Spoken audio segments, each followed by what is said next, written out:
Good afternoon, everyone. My name is Finlay Johnson. I'm the interim CEO for the Association for Electronic Music. Hopefully, most of you know me as you're part of our association. For anyone that doesn't, that's who I am. Welcome along. Today is a session hosted by Adam Ficek and Jeordie Shenton, part of Tonic Music.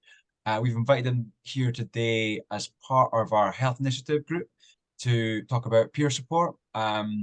I think we can all relate in the electronic music industry. It can be a very competitive environment. And I think I've experienced firsthand through their peer-to-peer support network, the great work that they do. So I'll introduce them in a second. What I would just say in terms of house rules is if you could have your camera on, that'd be really beneficial, just so we can see your face. You don't have to speak if you don't want to, but it helps that connectivity and that sense of community. I'm going to record this section, the presentation section, that will live on our YouTube channel afterwards as a resource, but we'll stop recording when we get to the end of the presentation because we'll have a Q&A and a bit of a sharing section and get into that peer-to-peer element. And that part will be confidential, not recorded, and a bit more of an informal chat. So I think that covers the headlines of it, really. I'd like to welcome our co-chairs of our health working group as well. So Adam and Jeordie, unless you have any other questions or comments, it's over to you. Brilliant. Thank you, Finlay. Right, I'll just share my screen. Here we go. There we go. Brilliant. That's sharing okay, yeah? Yep. Fantastic. Okay, so yeah, thank you, everyone. Thank you for inviting us to do this presentation and this sort of talk as well around mental health and music industry, Tonic Rider, and specifically around peer support in the electronic music industry. So we've got some slides that will go into a little bit about what we mean by that, and then I will pass on to Adam, who will be able to go into a lot more detail about peer support, his own reflections as being a musician, DJ, and psychotherapist. So yeah, let's go with it. So as well as the questions in the Q&A that may be part of the chat, if you did want to ask an anonymous question, there is actually an opportunity to via this link here. That will take you to a form that will just have one section for a question, and you can submit that, and then I can check at the end if there's any anonymous questions, should there be anything particularly you'd like to ask but didn't want to share as part of the group. And that link is at the bottom left throughout the whole presentation. So yeah, who are we? Well, we are Tonic Music for Mental Health. So we're a registered charity that was established in 2012, originally providing music workshops for people in the general community who are in recovery from mental ill health or just experiencing poor mental health. And then since then we have developed. So we now have a Never Mind the Stigma program, which is a community support program specifically for music fans around suicide prevention and also bereavement from suicide. But the reason we're here today to talk about the Tonic Rider program, the Tonic Rider program was established just over 2 years ago with the aim of promoting good mental health in the music industry. And it was the first time we'd actually done something specifically for working musicians, crew, venue personnel, and all music professionals across the UK. In terms of who we are as our speakers, so we have Adam Ficek. So Adam is a musician, psychotherapist. He's also a DJ, teacher, and currently a doctoral student. And Adam's role at Tonic Rider is he's our peer support group supervisor and also the lead facilitator for the online peer support groups, which I'll discuss a little bit more later. And then myself, I'm Jeordie Shenton, and my role at Tonic Rider is as coordinator. So I design, manage, and review the program of courses, groups, of workshops we offer to music industry professionals. So what is mental health? And I think this is quite an important question. So even though everyone among us may have their own definition of mental health and actually probably have quite a similar definition to us, I think it's always important to raise what we mean by mental health. And it's important to remember that everyone has mental health. It's not a case of being a sense of you're either mentally unwell or not. It's everyone has mental health, and this can fluctuate, and we can go along a scale of mental health within that. And it's also important to recognize that mental health is an important part of health generally. So the World Health Organization defines health as a state of complete physical, mental, and social well-being. And part of the mental here covers thoughts, feelings, and behaviors. But also remember throughout the presentation that at the same time, there are sort of causes and also consequences to our physical and social well-being when it comes to mental health. And I think sometimes we can maybe isolate mental health as something separate, but if we look at it more holistically, we have a greater understanding of mental health. And through our work at Tonic Rider, we do look at mental health through this table here, where it's not just a case of formal diagnoses of mental health disorders, where someone has a mental health disorder or maybe doesn't have a mental health disorder, but also looking at their current experiences of good and poor mental health. So it's not just a case that someone with a mental health disorder experiences poor mental health. They can actually in the moment experience good mental health. And at the same time, someone without a mental health disorder diagnosis may experience poor mental health. So it's looking at it mental health across the board, across the spectrum, looking at it in different dimensions as well. And that sort of resonates throughout all our work at Tonic Rider. So in terms of research, some of you know there's been a significant amount of research around mental health in the music industry. It really did take off around 2011 really is when it really took off for different reasons. And there had been different spikes of research. So in the late 1950s, early 1960s, and again in the mid 1980s. But in terms of it becoming a real significant field, it was around just over 10 years ago. It's been multiple surveys conducted around mental health in the music industry, throwing around different statistics, different prevalence rates for poor mental health in the music industry. And we can look at this in one area, looking at it around personal experiences of anxiety or depression. So not necessarily diagnosis, but looking at personal experiences. And we can find that anxiety amongst the different surveys conducted globally, that the higher rate goes up to 72%. And for depression, this goes even higher to 88%. So we can see it's quite a big range. There's a big range of personal experiences here. But when we look at formal diagnoses, we actually find that the rate of both anxiety and depression is around between 35% and 40%. So that's quite interesting, really, because that would suggest that there's either an over-reporting of poor mental health within the music industry, which is most likely not the case, or actually an underdiagnosis of mental health disorders within the music industry. And that can be for a number of reasons. That could be access to receiving a diagnosis, so being on tour, specifically anyone on tour, it can be quite difficult to reach a GP, especially, before GPs are really doing phone consultations. There might be stigmas around pursuing a mental health diagnosis. And again, there can be sort of myths and fears around what would this diagnosis do? And actually, if I receive medication or therapy, what would that do to me as an artist? So that could be a number of reasons why we have this big difference. But I think it's really important to remember these two statistics, that there's a lot of research that focuses on personal experiences that at times make claims around mental health disorders. And we have to be really mindful of the difference between these two types of measures, that we have personal experiences and then we have formal diagnosis, and being quite aware of those numbers and aware of the statistics. And then when we compare to the general population, we find that these surveys, we find that for every one person in the general population with anxiety, whether that be personal experience or formal diagnosis, there seems to be on average around 4 people in the music industry with anxiety. And the same again with depression. For every one person in the general population, there tends to be around 2 in the music industry. So we do know there are mental health concerns with the music industry. It's justified within the research. We do know that compared to general population, the prevalence rate is a lot higher, and with that, a lot more concerning. When we look at the electronic music industry specifically, not a lot of research was conducted until very, very recently. When I first started doing research back in 2016, which is quite a long time ago now, there was none. There was none around electronic music specifically. There was a lot around classical music, a lot around jazz, and then there tend to be a lot around rock music and pop music. But in terms of electronic music, very little research, and it's really come about pretty much all in the same year, which was quite interesting. So in 2021, Jolin Kagalas did a survey around electronic music professionals across the world, and his research found that sleep disturbance led to greater reports of anxiety and depression, as would be as expected. But again, without prior research, this was not previously reported before. And alongside that, there were particular stressors that also had a relationship with anxiety and depression.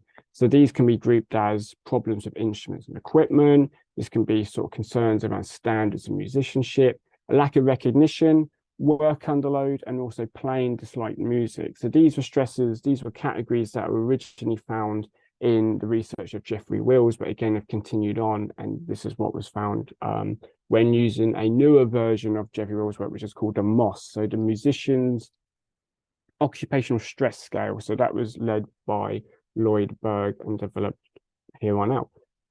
Other findings here found that though resilience and social support led to a greater sense of well-being. So we can see the negatives. So we can see that there's stressors such as sleep disturbance among particularly electronic artists, but also when there's resilience and social support, there is greater well-being. So we can also see where there's positives.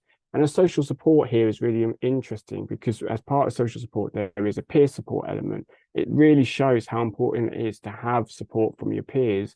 And with this research, that could potentially be fellow professionals, but also peers outside the music industry. Further research, again in 2021, so very, very recently, by Melanie Ficek. This is a really interesting research because it focused at first specifically on the case study of Tim Bergling, so Avicii, but actually found around this idea of narratives, so toxic narratives within the music industry, almost like these myths that can affect the mental health of electronic music artists. And these can be like the rags to riches stories, the anyone can make it, the kicking over the traces, don't stop the music, and the classic narrative of the tortured artist. And the kind of study found, and it's very early days of the study, about how all these stakeholders actually contribute to these narratives. So fans, managers, fellow artists, lawyers, journalists. So we can see how the music industry, in terms of its network, in terms of stakeholders, actually can contribute to poor mental health in the music industry, and then lead to these narratives around toxic behaviors and just generally unhealthy behaviors. It's not necessarily that these narratives are around the classic risk-taking behaviors such as substance use, such as risky sexual behavior, but actually it can just be about generally unhealthy behaviors such as not getting enough sleep, not eating well, those kind of behaviors as well that maybe are not quite associated with risk-taking, but actually are poor for mental well-being and mental health. Further research, not specifically on the electronic music industry, but also looking at touring. So Natalie Mong did a fairly recent study around what are the stresses in the touring industry, what is impacting musicians the most. And the most supported stressor on tour was sleep disturbance. So sleeping on a tour bus, just getting poor quality sleep, having to sleep late, having to sleep during the day at times. That was the most supported stressor. And then other stresses that were reported were just general stress on being on tour, bus journeys, and also alienation. So feeling sort of a lack of control over what one can decide while on tour because it's very sort of structured in terms of what you can do and not being able to get away from the tour. So that's sort of the sense of alienation. And also further research by Hyam Newman found around what depression, anxiety, stress, and interestingly, burnout all contribute to suicide ideation. Now, burnout was the least reported stressor in terms of it had the least impact within the model. But actually, it's interesting that it's not only depression and anxiety, but also stress and burnout, which at times may be considered possibly a less important mental health problem. And in some cases, some people still, criticize the idea of burnout. But it's really important to see that burnout isn't just a case of, burnout in itself, but actually the impact it has on other areas around mental health, specifically suicide ideation. It's really important to consider that. There needs to be a lot more research on burnout. It's really quite new what's been going on, and that tends to be around because of recent diagnosis and recent sort of our theoretical thinking around burnout. So it'd be interesting to see in the next few years what happens with research around burnout in the music industry, because it's a really key topic, and I think it will be something that'll be quite significant over the next few years. So in terms of stressors generally, when we think about DJs, when we think about producers, when we think about musicians, and also crew as well, let's not forget crew on tour and also managers and other music professionals, we can see there are a number of music industry stressors, and these are just like small instances of them. The list is endless, it's multiple.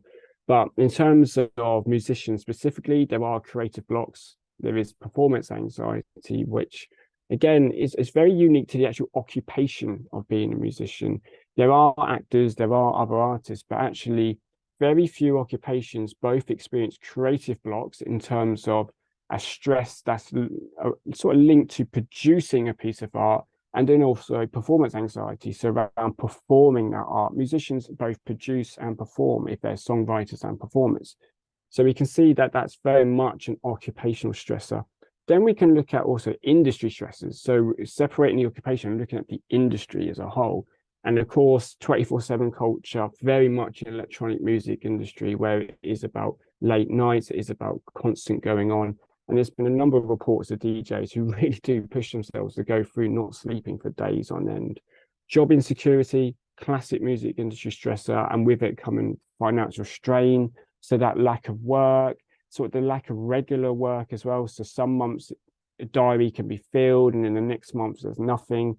And that not only has an impact financially, but also in terms of sense of worth, in terms of sense of career, and just general enjoyment from a career.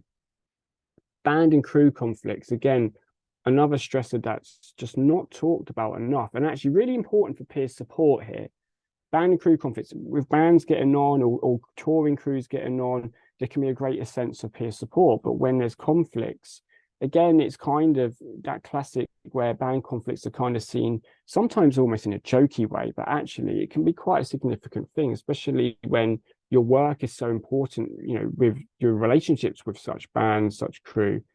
So sometimes when there can be the breakdown in relationships, this can have a significant impact on career, and then with it finances, and then in turn mental health.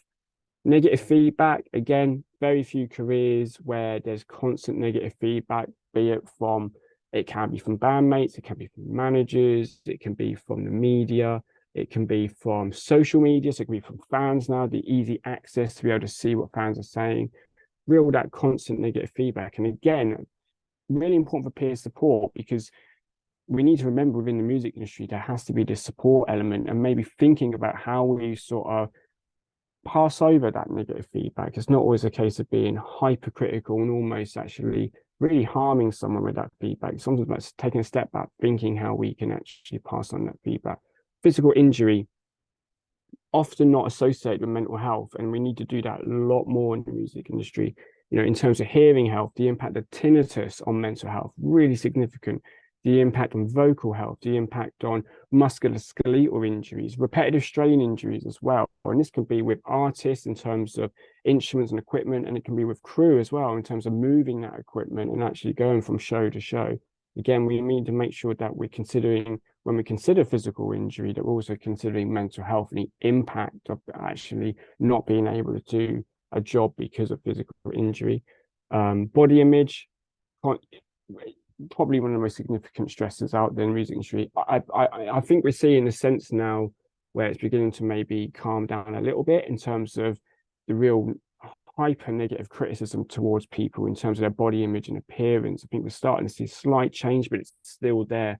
And you know, remembering that for a lot of artists, it's not just the music they produce or perform, there's actually the image they have themselves that is almost commoditized. And this is quite raised in a lot of research. Also, UK music mentioned that. And again, digital burnout is quite an important element of that. Constantly having to be on social media, promoting yourself, promoting shows, promoting new work, promoting what you're doing, just being out there on social media. There's real significant digital burnout, real sense that there needs to be time away from social media. Imposter syndrome, classic in terms of I'm not good enough to be here, I'm a fraud, I shouldn't, how have I got here? Classic in the music industry, and even the most sort of the highest earning artists still experience that imposter syndrome, and that self-doubt. Imposter syndrome is a self-doubt of your own ability. Lack of recognition, that's when at times you can actually not be recognized in terms of your own work, in terms of how successful it is, but also just from your friends and family. That the idea around that regular saying around with musicians that, oh, how's your little music project going? It's such an offensive thing to say to an artist, because an artist is so tied in with their work. It's such a part of their identity. For people to sort of dumb it down to, oh, how's that little project going? Really awful.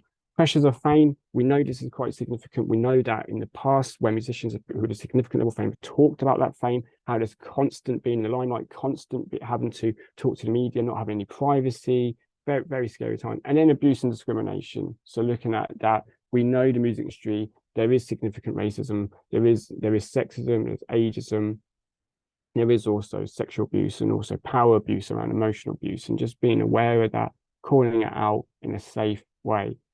So the idea of that, such stresses and how they overlap and how they relate to our own personal stresses, we have to remember that it's not just the music industry that leads to poor mental health, but also we carry our own personal stresses, whether this be identity, whether these be relationships, whether this be from past trauma. Generalized stresses, such as a car breaking down, can be such a significant, in the moment can be really, really difficult. And pre-existing mental health, this is often forgotten about, that when we talk about mental health disorders, it's not always the case that that mental health disorder was diagnosed or experienced first in the music industry. It can be pre-existing. And we know from past research and we know from theoretical work that for some musicians and for some crew as well, that the attraction to the music industry is in part informed by trauma and at times pre-existing mental health. Good example of this would be songwriting. So songwriting is a coping mechanism for a young person. It's helping them with their mental health, helping them deal with life stresses. But then actually that songwriting then leads to a career. They then enter the music industry with this trauma, with these stresses, with these pre-existing mental health disorders. And that's often forgotten about, but it is starting to be highlighted within the research. So this is how stressors work within the music industry, and a way to sort of think about it and a way we work with it at Tonic Rider. So in terms of peer support, so what do we mean by peer support? So peer support, I like Mind's definition. I think it's really good, actually. Peer support is when people use their own experiences to help each other. I think that's really, really strong. Often peer support is kind of seen as that classic sitting in a circle peer support, and it's not always about that. Peer support can be within such groups, but it can be just in general working life, just offering that support to your colleagues, to your fellow bandmates, to crew. And research has found how important peer support is. So Lucy Heyman's research found that as an expectation of support, peer-to-peer support was reported by several participants. And also in terms of effective support, industry peers were also identified as being an effective support. So both elements in this research found that one of the most important elements here is peer support. And what we do at Tonic Rider, so we have peer support groups, and we can see with this sort of little imagery diagram thing here that how peer support works, where it's about supporting one another within the group. So within this, again, using the idea of a circle, but in terms of, you've got participants here and they're supporting one another within their conversation. So that's the support element of Tonic Rider, but also within the training element. So when people attend the same training course, whether that be mental health first aid or suicide first aid light, and how they then pass this on to their peers to support that, the training they've learned, the ways to be able to understand and validate someone's experiences around poor mental health or mental ill health, and how this has a ripple effect of supporting so many more people. And that's been a real big ethos around Tonic Rider, this peer support element.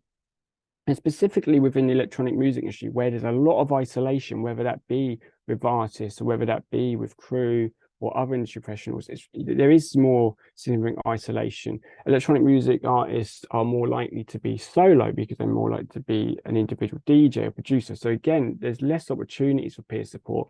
So it's important to remember that, peer support can be within the groups that are offered and then also be passed on from the training we attend. And that's really the sort of two sides of the coin there with Tonic Rider support and training.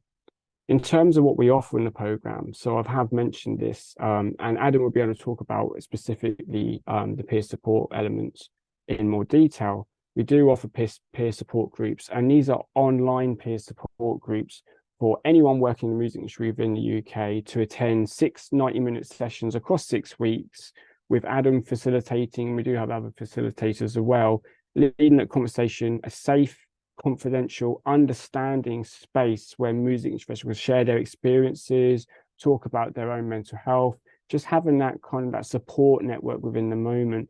And actually what we find quite significantly is that a number of our peer support groups then go on to form WhatsApp groups or Facebook groups where that peer support element continues. And that's the most important thing. So it's not just a 6-week support, but it's actually being able to check in with your fellow participants and being like, how you doing, what's been going on. You know, for example, like saying, oh, I've just been on tour, feeling it's a bit stressful at the moment, and just having that sort of like-minded peer to be like, okay, I'm hearing you, and here's some sort of what I'm thinking with this. And what we're introducing actually later this month is a drop-in group. So for anyone who's experienced or attended one of our peer support groups, we actually are running a weekly drop-in group. Again, 90 minutes for participants just to drop in, different participants at different times, just to be able to have that service for a whole 12 months. So there'll be a range of intake dates, but they can attend the weekly drop-in group for a full 12 months. And as part of that, we're going to build workshops in as well. So every 6 weeks, there'll be a themed workshop for them to learn new skills and also just have sort of specific conversations that they may want to have. So there are peer support groups and drop-in groups. They are funded by Help Musicians. And in terms of training courses, we have a fully accredited mental health first aid course, which is instructed by Jade Hughes. It's fully accredited by Mental Health First Aid England. So it is the standard course, but it's not only about learning to identify, understand, and help someone who's experiencing a mental health issue, but the nice thing about what we offer is because everyone's from the music industry, the conversations around mental health naturally go into the music industry because everyone's from the music industry. And this is the same with our suicide first aid light course, which is almost like an extension of the mental health first aid, where it's an additional 4-hour course focusing on suicide intervention, going a little bit more beyond the suicide discussion that is within the mental health first aid. And again, that's tutored by Jade Hughes, and that is a City and Guilds assured course. That is also part of the SFA UK range of courses. And then the final course we have is the Mental Health Awareness in the Music Industry course. So this is a 1-day course, CPD accredited, which is designed and provided by Rachel Jepson. So it's still, I believe, the only CPD accredited course in the UK that is specifically on mental health in the music industry. So this covers touring, performance anxiety, substance use in the music industry, range of things specifically around working in the music industry. And it's a real nice course to have that extra bit of information focusing on the music industry. And we also do have a range of workshops, which we're now going to be building into the drop-in group, but also deliver as one-off workshops. So we have music performance anxiety, we have emotional resilience workshops, an introduction to mental health workshop, substance use awareness, again, specifically in the music industry. We have ACT skills. So ACT is acceptance and commitment therapy. So it's not actually the therapy itself, but the workshop is around skills and how we can use these skills, not only within the music industry, but also in just daily life. And then we have a series of wellbeing workshops. So these can cover food and mood, these can cover sleep hygiene and self-care. So we deliver those throughout the year. And also alongside our program, we also do have resources. So we have music industry specific zines. We currently have 16, which are available when we go and work at festivals and at conferences, but they're also available to download and print from our website. So if you print them out, you actually be able to fold them into the zine itself. And we're constantly creating and producing more throughout the year. So as I said, we're currently on 16. Again, so anxiety, psychosis, managing anger, but actually this is focused specifically on the music industry. So it gives in that music industry expertise within those zines, and they fit nicely into your back pocket, which is really nice. And they have grounding techniques, they have self-soothing exercises. They're quite an interactive zine as well. So they give information, but also have an interactive element. So yeah, that's what Tonic Rider does in as much of a nutshell as we can put it in. For more information about what Tonic Rider does, you can visit our website, which is tonicmusic.co.uk, and find us under the handle Tonic Music MH, and that's on Facebook, Twitter, Instagram, LinkedIn, and also YouTube. So we've got some YouTube videos out there as well. So thank you very much. That is the slides. And now I will pass you on to Adam to present his reflections. Hi all, I'm Adam Ficek. I'm not as old as I look in those photos either, so ignore those. Yeah, so I run I facilitate the Tonic peer groups. There's other facilitators as well. So a brief history of who I am.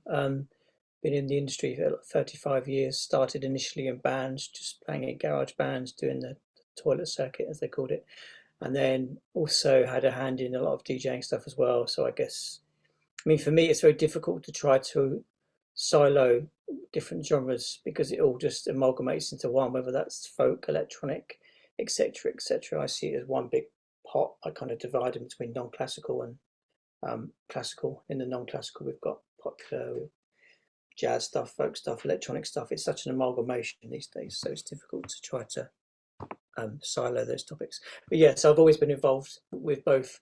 So starting in bands, and then I done a jazz degree, but a lot of that jazz stuff was also based on a lot of drum and bass type new jazz, as it were, alongside traditional bebop and all that stuff. And then I trained as a school teacher because I thought to myself, right, to try and make a living out of being a musician is going to be tough. So I've done that as a secondary school music teacher for 2 years. And I started a master's in music education. During that time, the band I was in blew up. So I was lucky enough to be signed by Rough Trade, EMI, Parlophone, all those big labels. So I saw that side of it as well. At the same time, or just before that, I was doing corporate stuff. So I was doing a lot of DJing. I had a house night in central London, alongside playing a lot more jazz and soul stuff. And then I was in corporate bands, so I was doing weddings, and I was in more commercial bands. So all of those genres were mixing up really. Yeah, so come out of the commercial side of it after about, I guess, 10 to 12 years. I was a bit of a mess really, my own struggles. And what Jeordie was saying there, we have to hold that it's the environment of the music industry, but also our own personal wounds. And for me, coming out of that, being in a bit of a state, I really struggled to find somebody that actually understood. I think there's a lot of glamour attached to being a professional musician as such anyway. I think it's really difficult being an artist. So I think generally, if we're all pertaining to be musicians or artists, that's an incredible struggle. Where do we get our validation? And some people don't understand the crossover between it being a need, it being inherently part of who we are, of our identity. So for me, that kind of slightly come unwound, and struggled to find somebody that I really understood that, about being a musician in a commercial industry. And also, I guess I was at the forefront of lots of media stuff at the time, and lots of negative media portrayal for the band I was in. All sorts of like phone hackings and all this stuff was going on. So there's kind of three tiers to my experience. I eventually found a therapist that was really helpful. But then coming out of that, I was asked to be an ambassador of Help Musicians, to try and lean into a new initiative regarding it being more popular musician based on non-classical. So then I decided to train myself. So I initially trained as a 3-year counsellor, then continued on to be a psychotherapist, a 5-year UKCB training. Then after that, I'm just finishing my doctorate, literally handing it in now, which is how non-classical musicians make sense of their musicking, so anything to do with music and mental health. And different to what Jeordie was saying, a lot of my study also includes the positive stuff. So some of the themes that I've found in my research are some of the good things about in the industry as well, how it can be really validating, how, if we have our names in lights and all that stuff, it can be a very validating, regulating source of achievement. And also what I did find as part of the study was how musicians really enjoy giving back, what I call this reciprocity, which is this sense of giving and receiving. And one of my main themes was that, which kind of also supplies a real strong foundation to the peer groups. I guess inherently I knew this, but it was nice to find it in my own research as well. Before that, actually, I forgot to mention, but before I'd done my psychotherapy training, I done a master's in music production. So I was in a lot more production.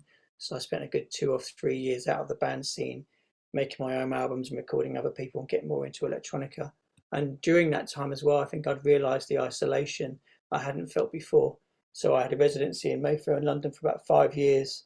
So I was leaving the house every night about 10. I was doing 11 till 4 for about 4 nights a week, and realising how different it was to the band scene. And then spending a lot of the next day kind of locked away in a dark studio with no air. And I found out quite a struggle as well. And juxtaposing that against my own experiences being in bands.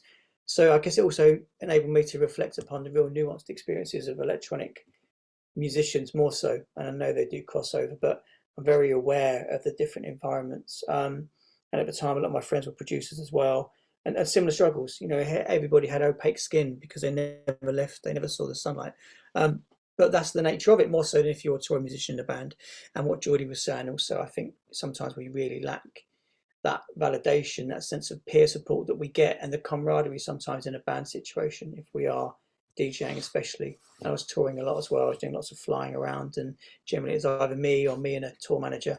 And it did get really lonely and isolating. I've kind of jumped back there historically. But that was my journey through my own personal experiences, really.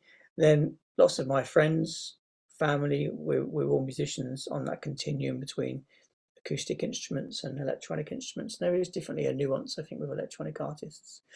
And then just before COVID, I was speaking lots with Steph, who runs Tonic, and we were just knocking about this idea of trying to do some kind of peer support, because everybody talks about it. All the research at the time was coming out saying musicians are really struggling. It's like, we know this, we've known this for years. No one ever said, okay, let's practically apply this and do something. So we just jumped in and created this peer group. And so it's been running almost, I guess, coming up to be 3 years in January as a pilot. And for me, it was I found it to be a real revelation, a resource for many of the people that have attended, for myself as well. I mean, although I facilitate those peer groups, I'm as much in it as everyone else. Of course, I'm not as vulnerable and as exposed, but really it's about bringing my own experience into those groups. And I find that the first few weeks of those peer groups, maybe I am sharing about some of my experiences. And then what gradually happens is people will hear those experiences, they'll identify with it, and then they'll start bringing their own nuanced experiences into that. And although it sounds really simplistic on kind of on face value, there's so much that goes on there. There's this sense sometimes of feeling shame that we're complaining, and you know, we're musicians and we're not really out doing a real job. But I think underneath that, we all know these struggles. We all know the stresses of some of those things that, you know, Jeordie was mentioning about how they land with us. Yet if you've never done it, if you've not spent 3-4 hours every day on something you're almost obsessed with, I think you can never really grasp the concept.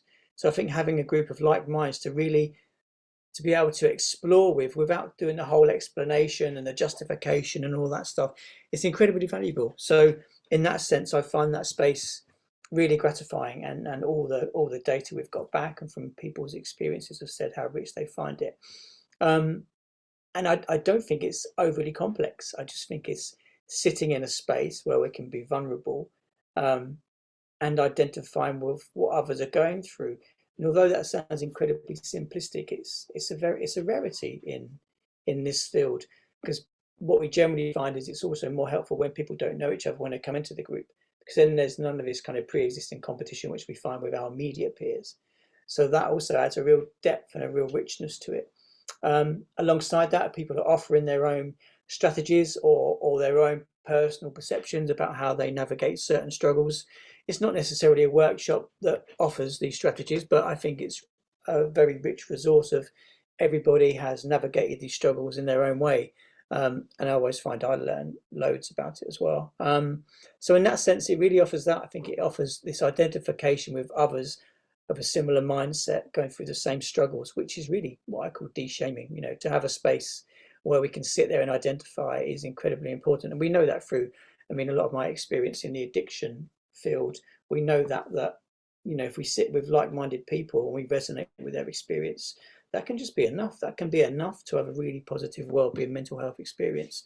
And even therapy is mainly built on that, really. It's this self-exploration versus having a validating other that somebody's going to go, yeah, I get it. I really get how hard it is. I really get how, you know, some of the themes that come up, how torn you are. You've got to make a living. You've got to, you're committed to whatever, friends, family, but there's this pull of musicking which is drawing you somewhere, and the innate conflict within that. That's just one theme, but there's many themes that we will identify with. You know, this need versus a choice. And we're all in a field which is becoming increasingly squeezed. You know, we know that the income's it's getting harder and harder. We know that the prolific level of music that gets put out every day is harder and harder. Yeah, so it's this sense of community, camaraderie, is what we're trying to build at Tonic. And as Jeordie said, I think a lot of the stuff gets taken away. So there'll be a community group, and then they will take that forward and they'll stay together. And now we're offering going to start to do these ongoing peer groups. Again, they're a pilot because we don't know how it's going to work, because there is a safety within the 6 weeks. Everyone bonds, people feel safe, but on ongoing, we're not sure. But we're willing to try these things to offer as many resources as we can. You know, and it's predominantly a non-profit organisation, in which drew me towards it. There's lots of different companies out there now offering different elements of this, but I think it's vital to offer not-for-profit free resources for people that are in an industry which the tier system is either you're up here, you're Premier League earning a lot of money, or you're down here, you know, earning 50 quid a week or whatever from, or if you're lucky, from Spotify plays. So I think this area is vital. So that's where I stand on it. Maybe I've given too much information, but I hope that helps. I hope it gives people a bit of an overview. So yeah, back to you, Jeordie. Yeah, well, it sort of brings us to nicely for the Q&A, really, doesn't it? I think that's really spot on time. I like it. Great. So I'm just going to stop recording. So anyone watching on the recording, this is where we go into Q&A, and I hope you can join us on the next call. So thank you very much.